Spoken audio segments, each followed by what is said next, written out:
विधायक को बिजली फ्री मिल रही है तो जो गरीब जनता है उसको भी 300 बिजली फ्री मिलनी चाहिए। जब किसान मजबूत होगा तभी देश मजबूत होता है। जो गरीब लोग हैं उनका घर अंधेरे में है। हम लोग ये चाहते हैं कि जिनके घर में बहुत दिनों से अंधेरा है उनके घर में भी रोशनी आए। राजस्थान में आगामी समय में चुनाव होने हैं और उसको लेकर के तमाम पार्टियां हैं राजस्थान में मैदान में उतर चुकी हैं और हर तरीके से उन्होंने अपनी तैयारी शुरू कर दी है।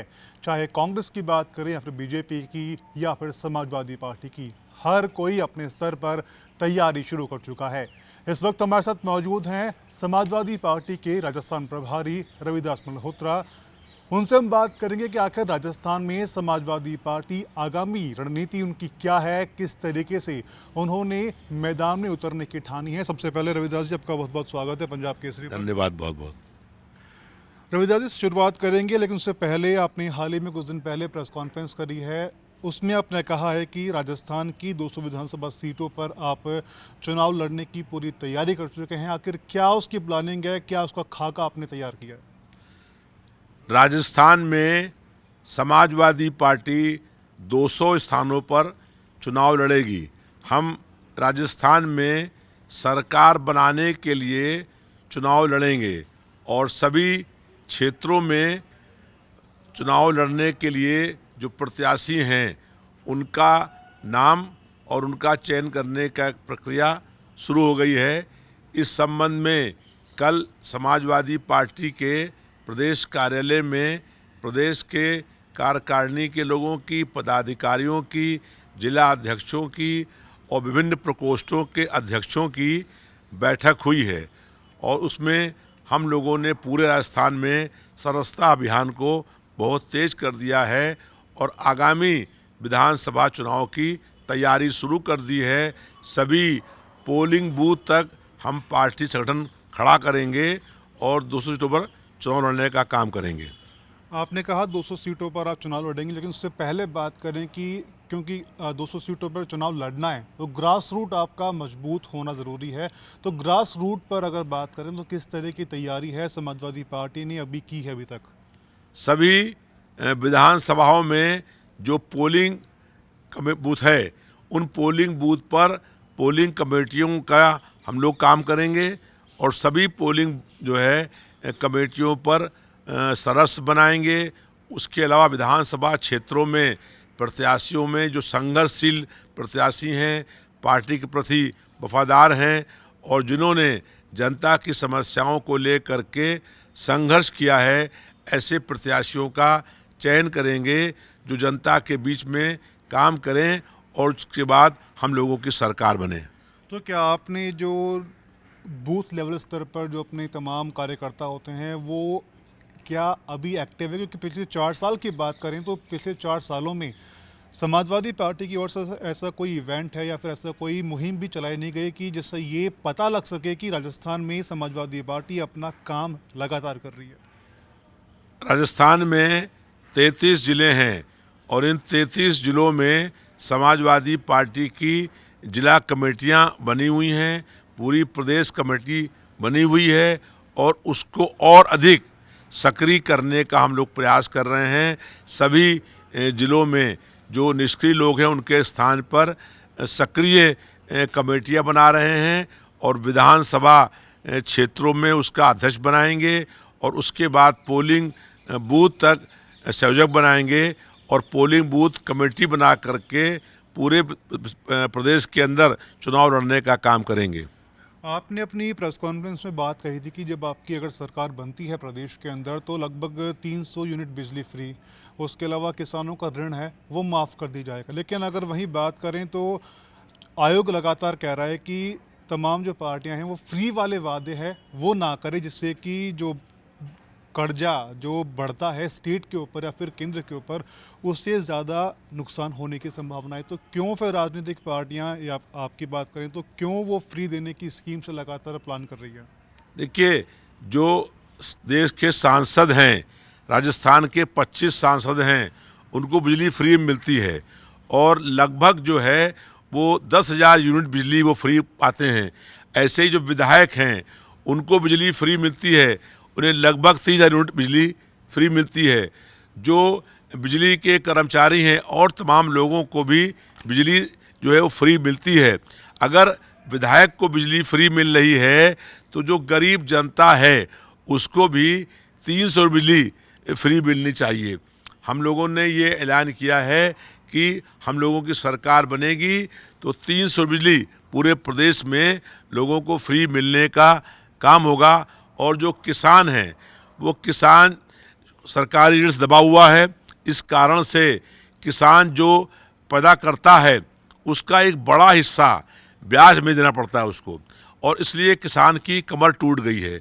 अगर किसान को एक बार ऋण से मुक्ति मिल जाएगी तो किसान अपने पैरों पर खड़ा हो जाएगा, और फिर जब किसान मजबूत होगा तभी देश मजबूत होता है। आपने बात करी विधायकों के, सांसदों के, उनको बिजली की इतनी यूनिट फ्री मिलती है, तो क्या ऐसा कोई प्लान नहीं बनाया जा सकता? आपकी पार्टी क्या ऐसी कोई मुहिम छेड़ सकती है कि विधायकों और सांसदों को भी जो बिजली की यूनिट फ्री मिलती है उसको भी कम करके, उसको या फिर ख़त्म करके उसको नए तरह से कोई प्लान है वो बनाया जाए? नंबर 2, आपने बात करी किसानों को ऋण मुक्ति देने के लिए, तो किसानों को क्या हम इतना सशक्त नहीं बना सकते कि किसान अगर कोई काम करे तो 100% उसको मुनाफा भी हो और वो ऋण में भी ना रहे?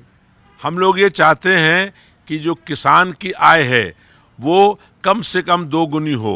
उसके अलावा जो उनको सब्सिडी मिलती है वो मिले, उनको खाद, बीज और जो डीजल मिलता है उनको उसके दामों में कमी हो। बिजली के लिए बहुत से जो भोक्ता हैं वो परेशान हैं और उनके ऊपर बहुत बकाया है, जिसके कारण से जो गरीब लोग हैं उनका घर अंधेरे में है। हम लोग ये चाहते हैं कि जिनके घर में बहुत दिनों से अंधेरा है उनके घर में भी रोशनी आए, और इसके लिए जो गांव हैं, जो झोपड़ियां हैं, जो गरीब लोग हैं, उनको जो बिजली फ्री मिलेगी तभी वो बिजली का इस्तेमाल कर सकते हैं। तो 300 बिजली फ्री देना जो है हम लोग देने का काम शुरू करेंगे, ताकि जो गरीब बेबस लोग हैं, और राजस्थान के हर घर में हमको रोशनी लानी है। रोशनी से बात की जाए, कांग्रेस बीजेपी लगातार ये अपने मैनिफेस्टो की बात करें या फिर अपनी कहावतों की बात करें, उनकी बोलचाल की भाषा की बात करें, लगातार दोनों पार्टियां कह रही है कि हमारी सरकार के अंदर हर गांव के हर एक व्यक्ति तक बिजली पहुंची है। देखिए, भारतीय जनता पार्टी और कांग्रेस ये दोनों एक ही सिक्के के 2 पहलू हैं। ये दोनों जो हैं एक ही थैली के चट्टे बट्टे हैं।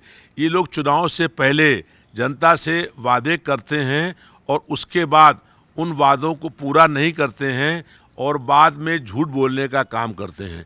आप बताइए, राजस्थान के जो मुख्यमंत्री हैं, एक बजट पेश होता है, वो बजट सरकार आगामी वर्ष में क्या करेगी इसका आंकड़ा उसमें दिया जाता है, और उस आधार के ऊपर 1 साल तक काम होता है।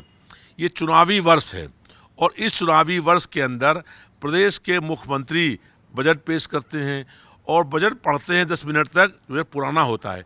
इसका मतलब है उन्होंने बजट को ना लिखा, और बोलने से पहले उन्होंने पढ़ा भी नहीं। जो मुख्यमंत्री बजट को पढ़ रहा है 10 मिनट तक, पुराना बजट पढ़ रहा है, उसको मालूम नहीं हो रहा है कि जो बजट हम पढ़ रहे हैं ये बजट पुराना है। इसका मतलब है उन्होंने उससे पहले बजट को पढ़ा ही नहीं है। लिखना तो बहुत दूर की बात है। तो जो बजट को लिखा नहीं गया है, पढ़ा नहीं गया ठीक से, उसके वादे कैसे पूरे होंगे?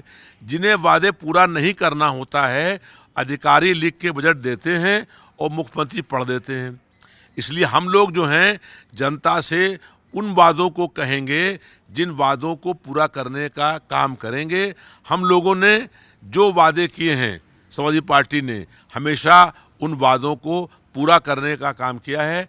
भारतीय जनता पार्टी की सरकार बनी, जो वादे किए कहीं किसी वादे को पूरा करने का काम उन्होंने नहीं किया है।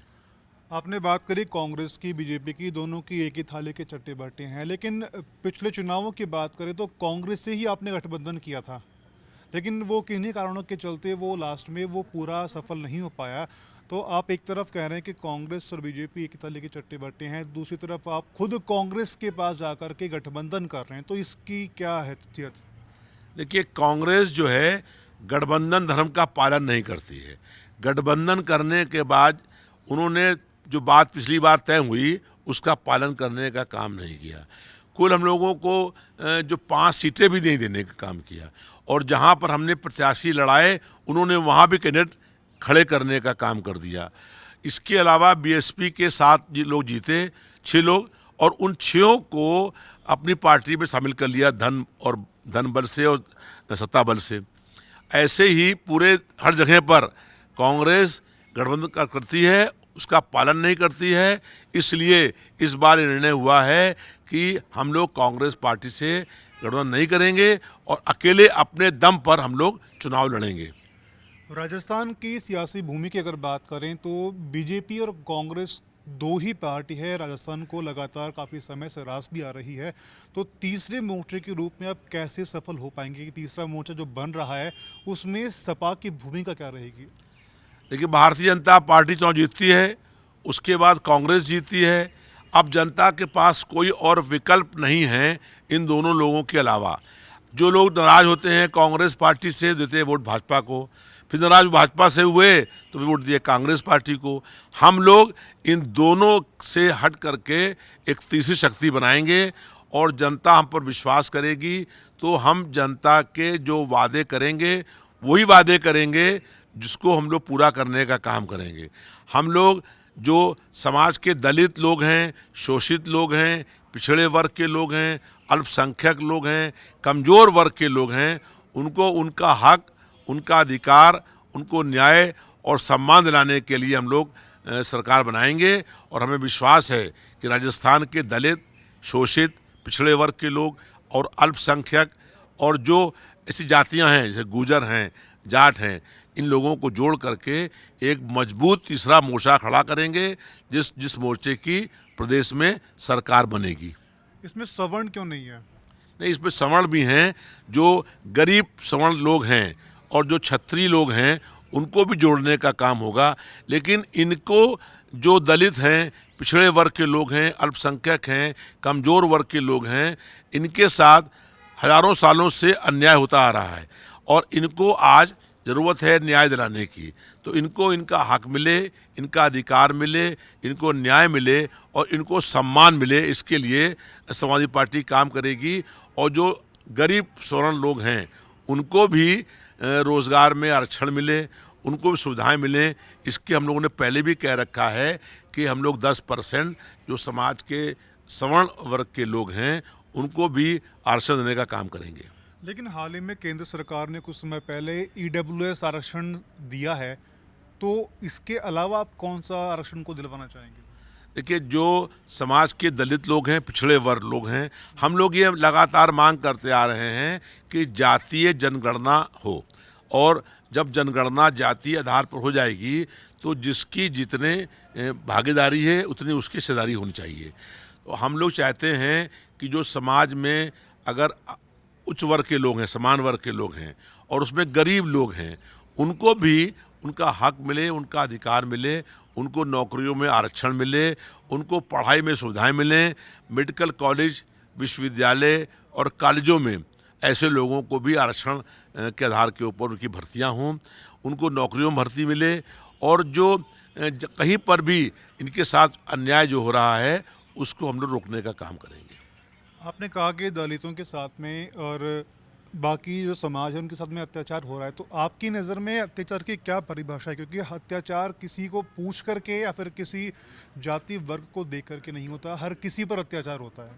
जी, हम लोग ये चाहते हैं कि कोई आदमी किसी दूसरे आदमी का शोषण ना कर पाए, और अगर कोई आदमी किसी आदमी के साथ शोषण कर रहा है इस नाते कि वो दलित है, शोषित है, पीड़ित है, कमज़ोर है, पिछड़े वर्ग के लोग हैं या अल्पसंख्यक है, उनके ऊपर जो अन्याय हो रहा है वो अन्याय रुकना चाहिए और उस अन्याय को रोकने का हम लोग काम करेंगे। समाज में जो ऐसे लोग हैं जो उपेक्षित हैं, जो आज आप देखिए एक और झोपड़ियाँ बनी हुई हैं, वहाँ न प्रकाश है, न पीने का पानी है, न सफाई है, और एक और महल बने हुए हैं। तो जो समाज के गरीब लोग हैं, जो समाज के शोषित लोग हैं, जो गरीब किसान हैं, उनको भी बराबरी का अधिकार मिलना चाहिए। हम लोग ये चाहते हैं कि समाज में सबको बराबर का अधिकार मिले। मेरा आपसे अंतिम सवाल है कि मैंने जितना भी अभी तक मैंने पढ़ा है समाजवादी पार्टी को लेकर के, कि जब आप आ रहे थे तो मैंने इसके बारे में रिसर्च की है, तो लगभग हर जगह पर मुझे दलित और मुस्लिम लोगों के बारे में आपकी पार्टी का एक हर एक जगह लाइन दिखी है कि दलित और मुस्लिम वोटों को लेकर के अब लगातार आगे बढ़ने की कोशिश कर रहे हैं। तो क्या बाकी के जो समाज के समुदाय के जो लोग हैं उनको भी क्या आप आगे लेकर चलेंगे, या उनके लिए कोई अलग से आप प्लान बनाकर उनको अपने साथ जोड़ेंगे? देखिए, समान वर्ग के जो लोग हैं, हम भी समान वर्ग के हैं, लेकिन जो समाज के ऐसे लोग हैं जो कहीं पिछड़ गए हैं, जो दलित हैं, जो पिछड़े वर्ग के लोग हैं, या अल्पसंख्यक हैं, या कमज़ोर वर्ग के जो लोग हैं, जिनके साथ बहुत सालों से अन्याय होता रहा है, आज उनको भी बराबर के स्तर पर लाने की आवश्यकता है। और हम लोग ये प्रयास करते हैं, समाजवाद है कि गैर बराबरी ख़त्म हो, अमीरी और गरीबी के बीच का अंतर ख़त्म हो, मालिक और मज़दूर के बीच का अंतर ख़त्म हो। हम लोग ये चाहते हैं कि एक बड़ा पूंजीपति और एक गरीब इंसान के बीच में अधिकतम 10 गुना की दूरी हो। अब जैसे अडानी हैं, उनका 51,000 की संपत्ति थी, 51,000 करोड़ की, और पिछले 9 सालों में संपत्ति उनकी बढ़ गई 21.5 लाख हज़ार करोड़। तो एक आदमी जो है वो देश का इतना अमीर हो जाए और दूसरा आदमी जो है उसके पास 2 समय खाने की व्यवस्था भी नहीं हो, लोग भूखमरी के कगार पर हैं, लोग बेरोज़गारी से लोग आत्महत्याएं कर रहे हैं और एक और देश के कुछ बड़े घरानों के पास देश के 77% आबादी की हिस्सा उनके पास पहुंच रहा है। आज हालात ये हैं कि देश में 10 ऐसे बड़े घराने हैं जिन घरानों के पास देश की 77% आबादी का हिस्सा केवल उन्हीं लोगों के पास है।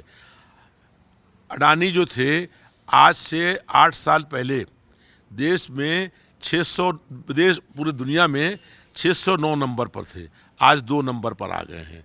इनकी संपत्ति में जो 21.5 लाख गुना जो है अंतर फर्क हुआ है। ऐसे ही गरीब आदमी जो है उसकी भी आमदनी बढ़े, जो दलित है, जो शोषित है, जो पिछड़े वर्ग का है, जो अल्पसंख्यक है, उसकी भी आमदनी उसी अनुपात में बढ़नी चाहिए जिस अनुपात में अडानी की संपत्ति बढ़ी है। तब ये समाजवाद है। हम लोग ये चाहते हैं कि सबको समान अवसर प्रदान हो, सबको जो है कम से कम 10 गुना से अधिक का अंतर नहीं हो, कि एक आदमी की संपत्ति जो है बेशुमार बढ़ रही है, कि देश का प्रधानमंत्री विदेश जा कर के उसको ठेके दौड़ने का काम कर रहा है, देश के गरीब लोगों का सारा पैसा वहीं पहुंच रहा है। हालात ये हैं कि लोग भूखमरी से, गरीबी से, बेरोज़गारी से लोगों की मौतें हो रही हैं, लोग भूख से मर रहे हैं, बीमारी से मर रहे हैं, और देश की बड़ी संपत्ति बड़े घरानों के अंदर पहुंचने का काम हो रहा है। तो समाजवादी चाहती है कि सबको समान बराबरी का अवसर और अधिकार मिलना चाहिए। सबको समान और बराबरी का अवसर मिलना चाहिए, ये बात समाजवादी पार्टी के राजस्थान प्रभारी ने कही है। रविदास जी, आपका बहुत बहुत शुक्रिया अपना कीमती समय निकालने के लिए। फिलहाल इस समय आगामी जो चुनाव होगा उस समय तीसरे मोर्चे के रूप में समाजवादी पार्टी लगातार आगे बढ़कर के राजस्थान की जनता के मुद्दों को उठाएगी, सरकार के समक्ष भी रखेगी और साथ में अपनी बात है वो आम जनता तक भी पहुंचाएगी। फिलहाल 2023 के चुनावों में कौन जीतेगा, ये 23 के चुनावों के नतीजे आने के बाद में पता लगेगा। लेकिन तब तक के लिए आप देखते रहिए पंजाब केसरी।